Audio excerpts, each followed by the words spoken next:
Saudaraku Shalom, puji Tuhan saya bisa menyapa saudara dengan renungan singkat pagi ini yang saya beri tema orang terbuang yang kemudian dipakai Tuhan. Teksnya diambil dari Kisah Rasul pasal 18 ayat 1-4 berbunyi demikian. Kemudian Paulus meninggalkan kota Athena, lalu pergi ke Korintus. Di Korintus ia berjumpa dengan seorang Yahudi bernama Aquila yang berasal dari Pontus. Ia baru saja datang dari Italia dengan Priscilla istrinya. Karena Kaisar Claudius telah memerintahkan supaya semua orang Yahudi meninggalkan Roma. Paulus singgah ke rumah mereka. Dan karena mereka melakukan pekerjaan yang sama, dia tinggal bersama-sama dengan mereka. Mereka bekerja bersama-sama dan karena mereka sama-sama tukang tenda. Dan setiap hari Sabat, Paulus berbicara dalam rumah ibadat dan berusaha meyakinkan orang-orang Yahudi dan orang-orang Yunani. Sampai di sini bacaan firman Tuhan, saudaraku. Ini adalah kisah tentang pasangan suami istri yang bernama Aquila dan istrinya bernama Priscilla. Orang ini adalah orang yang terusir oleh Kaisar Claudius, keluar dari Italia, dia datang dari Roma dan kemudian dia dalam perjalanan itu sampailah dia di Korintus. Saya membayangkan ini adalah sebuah situasi yang tidak mudah pada zaman itu, terusir dengan situasi zaman yang sangat tidak kondusif, di mana belum ada jalan raya, belum ada transportasi, belum ada alat komunikasi yang sungguh-sungguh suatu situasi yang berat. Apalagi perjalanan itu juga penuh risiko dengan perampok dan berbagai kejahatan.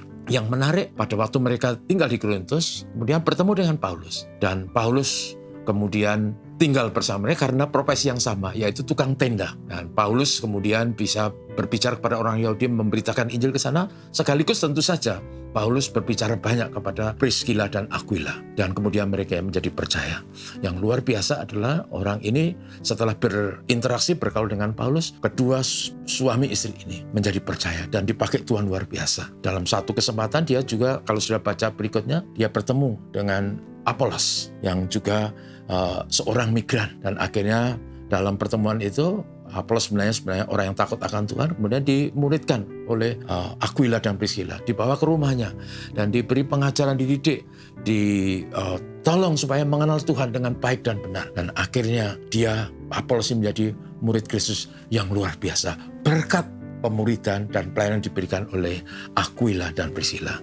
Yang luar biasa, saudaraku, bahkan Apolos itu kemudian dipakai oleh Paulus untuk menyertai dalam perjalanan pelayanan pemberitaan Injil kemana-mana. Apolos menjadi tangan kanan Paulus, orang yang bisa dibanggakan. Dan kalau diruntut, saudaraku, itu terjadi karena pelayanan Aquila dan Priscilla, orang-orang buangan yang dipakai Tuhan luar biasa. Dengan komitmen, dengan kesungguhan, dengan kesetiaan, dengan diwarnai tekad untuk menyenangkan hati Tuhan, maka orang buangan ini dipakai Tuhan luar biasa. Saudaraku yang kasih, dalam hidup ini kadang-kala kita terpuruk juga mengalami situasi yang sangat sulit. Barangkali bukan sebagai buang, tapi rumitnya keadaan mirip-mirip. Tapi saudara, kalau kita sungguh-sungguh ikut Tuhan, Tuhan pasti bisa pakai kita dan memberi pada kita kesempatan supaya kita bisa berbuat sesuatu dan menolong orang lain. Dan orang lain menjadi orang yang berguna bagi pekerjaan Tuhan. Semoga ini memotivasi kita dalam hidup ini. Betapapun sulit rumitnya hidup kita, jangan pernah lupa Tuhan bisa pakai kita, mengubah kita. Sama seperti Aquila dan Priscilla, terbuang tapi kemudian dipakai Tuhan. Tuhan berkati kita, mari kita berdoa.